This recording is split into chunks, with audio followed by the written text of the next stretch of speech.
పద్మశాలిల గురించి కాంగ్రెస్ నేత కేకే మహేందర్ రెడ్డి అసభ్యంగా మాట్లాడడం పట్ల ఆ సామాజిక వర్గం నేతలు తీవ్ర అభ్యంతరం వ్యక్తం చేశారు. తక్షణమే పద్మశాలిలకు కేకే మహేందర్ రెడ్డి క్షమాపణలు చెప్పాలని వారు డిమాండ్ చేశారు. 7వ తేదీలోపు మహేందర్ రెడ్డి బహిరంగ క్షమాపణలు చెప్పకుంటే సిరిసిల్లలో సీఎం రేవంత్ రెడ్డి పర్యటనను అడ్డుకుంటామని పద్మశాలి సంఘం నేతలు హెచ్చరించారు.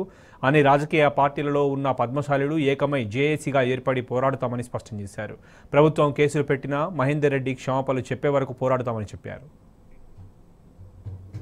కార్మికులు సిరిసిల్లలో ఉన్నటువంటి ఆసాములు వస్త్ర పరిశ్రమను నమ్ముకొని బతికినటువంటి వారి వస్త్ర పరిశ్రమలో వారి యొక్క పని లేకపోతే ఇతర వ్యాపారాల వైపు పోవడం అంటే మీకు నచ్చడం లేదా? అంటే ఉరి వేసుకొని వెనుకట్లాగా సిరిసిల్లను మళ్ళీ ఉరిశాలగా చేయాలనేటువంటి ఆలోచన మీకు ఉన్నదా? మీరు మాట్లాడే మాట ఏంటిది? మీరు మాట్లాడే పద్ధతి ఏదైనా మీకు బాగుందని చెప్పి మీకు అనిపిస్తూ ఉందా అని చెప్పి నేను సూటిగా ప్రశ్నిస్తూ ఉన్నా. అంటే నిరోధ ప్యాకెట్లు అమ్ముతున్నారంటే వ్యభిచారం వైపు మొగ్గు చూపుతున్నారని చెప్పి మీరు మాట్లాడుతున్నారా? అంటే ఏ విధమైనటువంటి అర్థం దీనిలో వస్తుంది? మీరు మాట్లాడేదాన్ని కనీసం సిగ్గు అనిపించట్లేదా? మీ వయస్సు కన్నా విలువ ఇవ్వాలి కదా. మీ వయసుకు ఉన్నటువంటి మాటనేనా మాట్లాడేది? సిగ్గుగా అనిపించాలి కనీసం మాట మాట్లాడేటప్పుడు. అదేవిధంగా సిరిసిల్లకు సంబంధించినటువంటి బతుకమ్మ చీరలు ఏదైనా మళ్ళీ ఆర్డర్లు ఇస్తున్నారా అనేటివి అన్ని విలేకరి క్వశ్చన్ చేస్తే దానికి 6 ఏళ్ళు దొబ్బు తిన్నది సాలదా అని చెప్పి మాట్లాడుతూ ఉన్నాం. 6 ఏళ్ళు దొబ్బు తిన్నది సాలదా అంటే ప్రభుత్వాలు ఇక్కడ ఉన్నటువంటి కార్మికులను, ఇక్కడ ఉన్నటువంటి ఆసాములను ఏ విధంగా పైకి తీసుకురావాలి, ఏ విధంగా ఆర్థికంగా అభివృద్ధి చెందాలనేటువంటి ఆలోచనతో వారికి బతుకమ్మ చీరల ఆర్డర్ను ఇవ్వడం జరిగింది.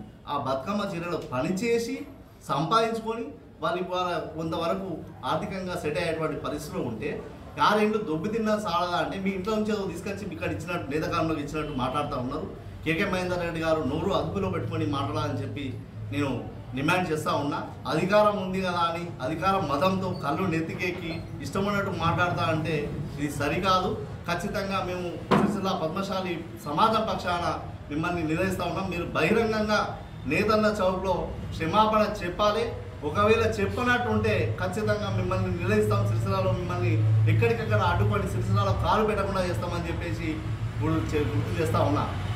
ఎప్పుడైనా కూడా రాజకీయాలలో ఎన్నికల మట్టుకే ఉండాలి.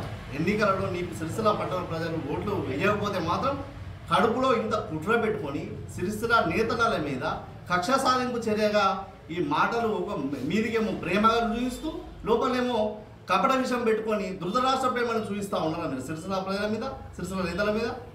ఈ పద్ధతి మానుకోవాలి. వెంటనే బహిరంగంగా క్షమాపణ చెప్పి సిరిసిల్ల నేత కార్మికులకు మీరు డిమాండ్ చేస్తూ ఉన్నాం. సిరిసిల్ల నేత కార్మికులకు బహిరంగ క్షమాపణ చెప్పకపోతే మాత్రం ఖచ్చితంగా మిమ్మల్ని నిలదీసి భవిష్యత్ కార్యాచరణను మేము సిరిసిల్ల పద్మశాలి జేఏసీ తరఫున ప్రకటిస్తామని చెప్పి తెలియజేస్తూ ఉన్నాం.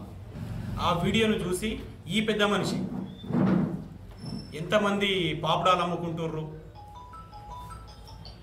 ఎంతమంది నిరోధ ప్యాకెట్ అమ్ముకుంటుర్రు, గిదేనా మీ సంస్కారం? గిదేనా? అంటే ఎప్పుడు ఇంకా నిరోధ ప్యాకెట్ల ముచ్చట ఏమొస్తుంది? హైకోర్టు అడ్వకేట్ అని మాట మాట్లాడుతూ ఉంటారు, తెలంగాణ ఉద్యమకారుని మాట మాట్లాడుతుంటారు. నీ ఏజ్ ఏంది? గిసోటి పదాల నిరోధులు. ఎంతమంది పద్మశాలిలో నిరోధులు అమ్ముకోగా చూసిరు మీరు? ఎంతమంది పద్మశాలిల దగ్గర నిరోధులు మీరు కొనుక్కున్నారు?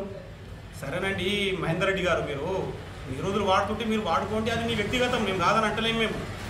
కానీ పద్మశాలి సమాజానికి ఎందుకు ఆపాదిస్తున్నారు మీరు? దీని మీద మీరు ఖచ్చితంగా సమాధానం చెప్పాలి. చెప్పకపోతే పద్మశాలి సమాజం మొత్తం కూడా పార్టీలకు అతీతంగా జేఏసీగా ఏర్పడి నిన్ను ఖచ్చితంగా నిలదీస్తాం, నిన్ను ఖచ్చితంగా క్వశ్చన్ చేస్తాం, నిన్ను ఖచ్చితంగా సిరిసిల్ల పట్టణానికి రాకుండా అడ్డుకుంటామని చెప్పి తెలియజేస్తూ ఉన్నాం. అదేవిధంగా నేను గౌరవ రాష్ట్ర ముఖ్యమంత్రి గారికి నేను అడుగుతూ ఉన్నాను, మీ నాయకులకు ఇదే చెప్తున్నారా? సిరిసిల్ల కాన్స్టిట్యున్సీలో ఒక 80,000 ఓటు బ్యాంక్ ఉన్నటువంటి పద్మశాలి సమాజాన్ని ఈ రకంగా అవమానించమంటున్నారా? ఇదెక్కడి న్యాయం? ఇదెక్కడి ధర్మత? అధికారం వచ్చింది కదా అని చెప్పి కళ్ళు నెత్తికెక్కి ఇష్టారాజ్యం మాట్లాడితే ఇక్కడెవడు సహించేటోడు లేడు, ఇక్కడెవడు పడేటోడు లేడు.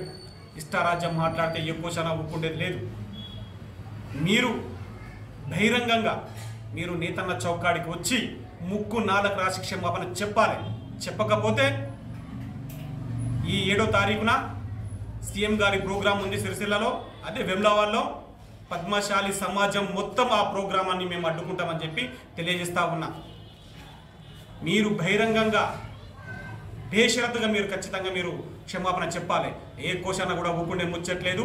దేనికైనా దిగుతాం. నువ్వు ఎన్ని కేసులు పెట్టిస్తావో చూస్తాం, నువ్వు ఎంతమందిని జైలుకు పంపుతావో చూస్తాం, ఎంతమంది మీద రౌడీ షీట్లు ఓపెన్ చేపిస్తామో చూస్తాం. మేము చూద్దాం. కేకే మహేందర్ రెడ్డి గారు, దయచేసి మీకు మరీ చెప్తా ఉన్నా, నోట్లు అదుపులో పెట్టుకోండి. మీరు ఇష్టం వచ్చినట్టు నోరు దొరికితే మంచిది కాదు. మీరు బహిరంగ క్షమాపణ ఖచ్చితంగా చెప్పాలని చెప్పి